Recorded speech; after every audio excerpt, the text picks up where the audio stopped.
All right, guys. So as you all know, Trump has been trying to get a UFC fight on the lawn of the White House. It looks like it's actually going to happen, and it's yet further evidence of like the destruction of our country. I mean, I'm not one to, talk about decorum and civility and classiness, but I mean, this is as low class as you could possibly really a UFC fight on the lawn of the fucking White House. Like, we are just a joke of a country at this point. Well, anyway, UFC fighter Brandon Royval spoke about this, and man, oh man, did he fucking rip these people to shreds. So he said the following: I don't give a fuck about any of our political figures right now, and it's like to fight in front of them seems some fucking Hunger Games type of fucking shit. I don't give a fuck to fight in front of some fucking billionaires and rich people that could give a shit less about me. Probably throwing parlays. Fuck you guys. Goddamn. So I officially have a new favorite fighter, Brandon Royval. Shout out to him.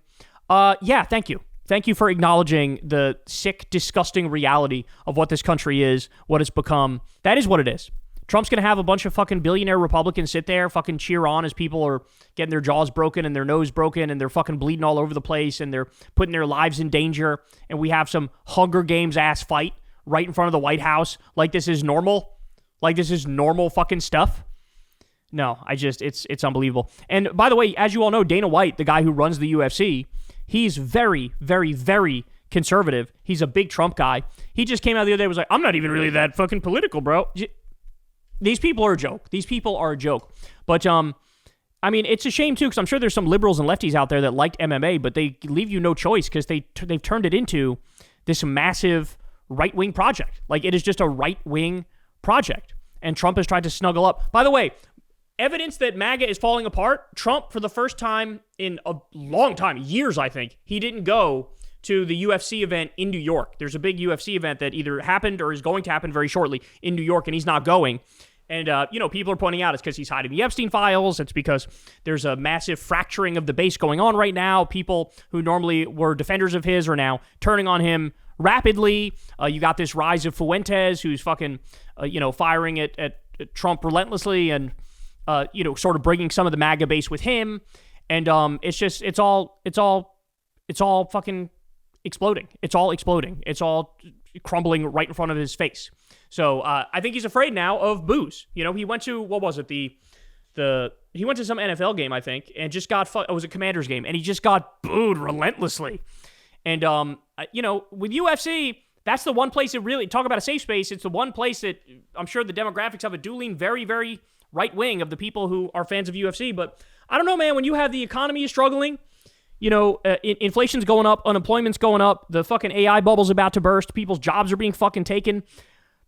Even there, they might boo him. Even there, they might end up booing him. And I think this fighter here is saying the quiet part loud and telling the real truth to everybody who will listen, which is that, like, what are we doing? Imagine this exact same set of facts was occurring in a different country. There, you have some UFC fight or some just professional fighter event that happens on the lawn of the people's house, right? Where the government is, where the president lives, where the prime minister lives. We look at that and go, what the fuck is wrong with these people? These wild cowboys who clearly haven't evolved and are still very primitive. And I think that just tells the whole story. If anybody else did it, we would realize how deranged it is. But when we do it, somehow people act like this is fucking normal. This is not normal. And all this is going on, by the way, at the same time. Like, I got the TV on in the background here, and what are they showing? It's on MSNBC right now.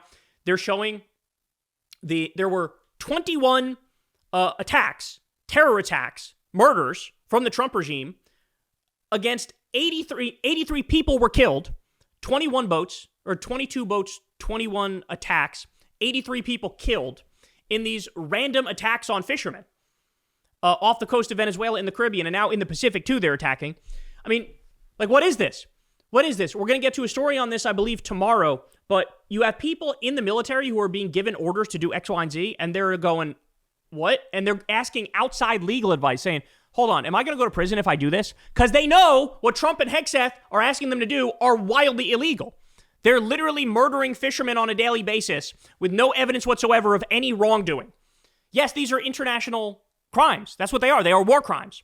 Trump, this is also against U.S. law, not just international law. This is fucking crazy. This is crazy. And they're plotting regime change in Venezuela. All this, any sort of rules that you thought remained are not there anymore. What Trump has done to this country is fucking, it's going to take decades to just get back to where we were before him. Never mind actually improve shit. That's how fucked we are right now. That's how fucked we are right now. But we all need to cherish these awakening moments when people like have a moment of clarity, of lucidity, where they go, wait, what? A UFC fight on the lawn of the fucking White House? Even if you're a UFC fan, you got to look at that and be like, Jesus Christ. The fact that they renamed the Department of Defense the War Department, is it more honest? Yes. But it also goes to show we're not even going to pretend anymore. Like, no, we do war whenever we want to steal natural resources. Let's steal the oil from Venezuela. Let's steal the mineral resources. That's why they're actually doing it. And so there's no pretense anymore of law. There's no pretense of justice. It's just we do what we want when we want, and we don't give a fuck about the consequences, and you can piss right off. That's what it is. That's what it is. So just absolutely wild stuff here. But again, shout out to the UFC fighter Brandon Royval because he's speaking for all of us.